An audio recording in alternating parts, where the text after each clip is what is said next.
Hey, happy day. Just having a little toke on a spliffy, little cannabis, Mary Jane. It's one of the medicines I use to keep me cool, calm, and collected. I have a tendency to be ADHD, I guess would be the label they would apply. So yes, cannabis is a medicine I have used for about 30 years and with good effect. And I know many people who do. Anyway, I'm doing a video, which is why I'm starting it in this way, to be controversial on purpose and to provoke and to trigger and actually to stimulate your judgment, because that is the topic of this video. So about in April this year, it was the concept. I heard a lot of people talking about judgment. A lot of people were talking about how they felt judged by others, and they were really battling with what they perceived to be other people's judgments.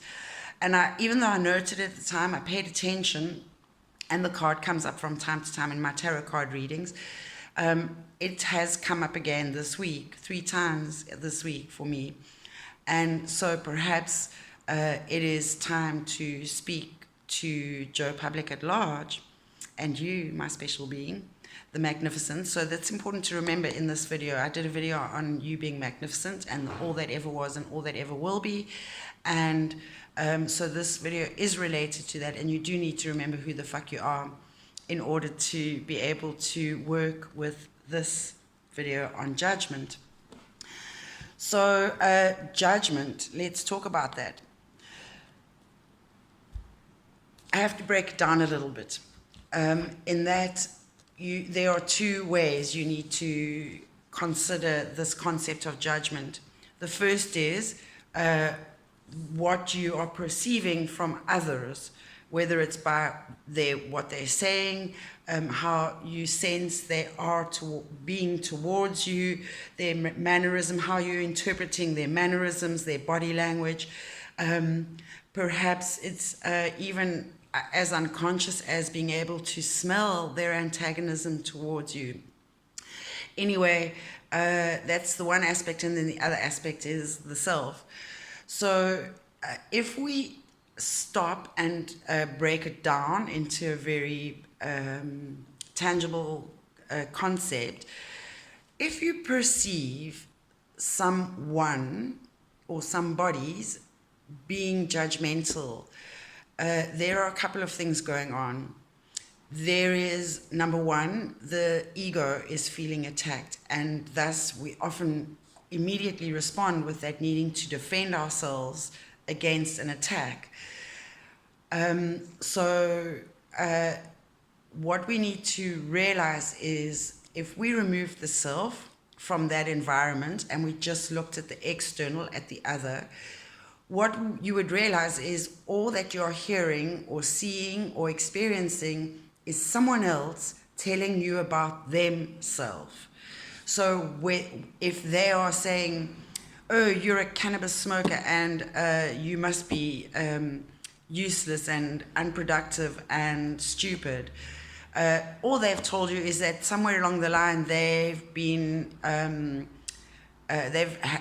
exposed to propaganda that's indoctrinated them to the concept that marijuana is, is a drug.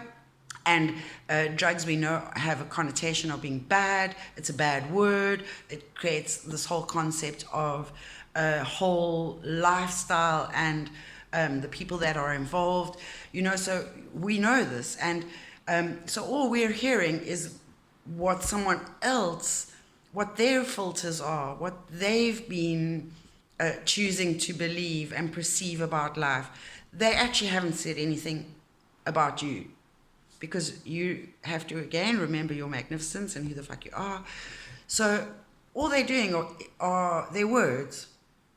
They're just saying words. They're just putting out body language and actions. That's all that's going on there.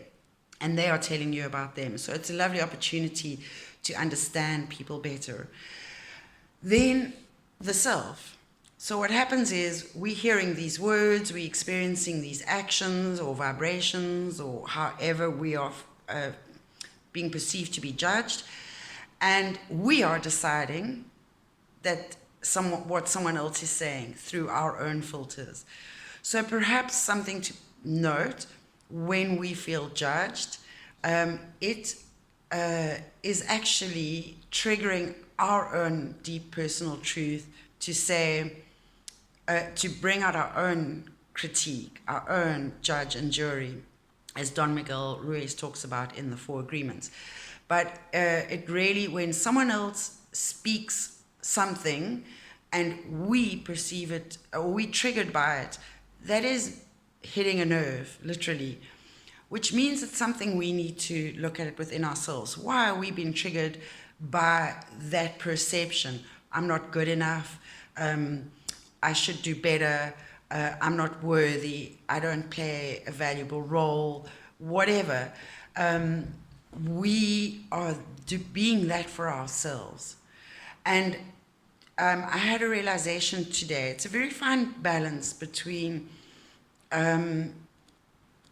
being truthful and real with oneself about one's flaws, but also being kind and forgiving ourselves for where we are serving an injustice to ourselves. So it's really important to understand that it's never as simple. Nobody can judge you. It's impossible. For the very reasons that I've said. You are the only one judging. And because why is it that sometimes someone would say something to you and it's water for ducks back? It doesn't matter. We hear things all the time. Why is it that only certain things trigger us? And then our ego says, hell man, don't mess with me like that. I'm not that, I'm that, I'm this, I'm that. And then we create stories and narratives.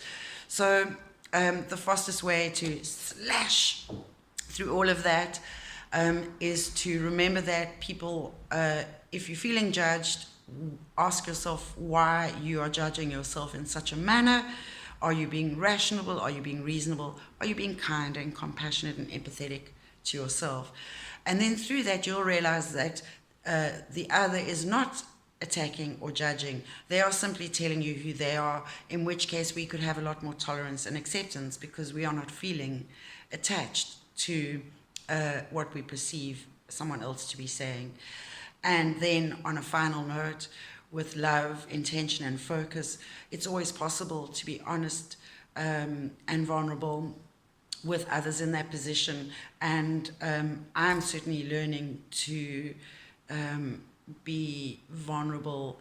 And when I feel offended, once I've worked through why I'm triggered and understand that, I'm able to take them on a bit and say, you know, was that very kind thing to say or do? And perhaps what could you do to be more supportive and compassionate and understanding towards me and supporting me in being a better person? So, you know, ego and coming from a point of defensiveness often is a very negative energy cycle and does not often lead to a peaceful, speedy process, whereas being able to accept perhaps what people are saying about us, even if we don't like it, there might be a smidge of truth to it, and if we can own that and not feel the need to bat it and rather say, hey, okay, perhaps that is me, but then in order for you to recognize it, that must be you too. So we are both the same in so many ways. If you have any questions, if you'd like to chat about this more, I always love hearing from you, love engagement. Thank you. Namaste in Lakesh.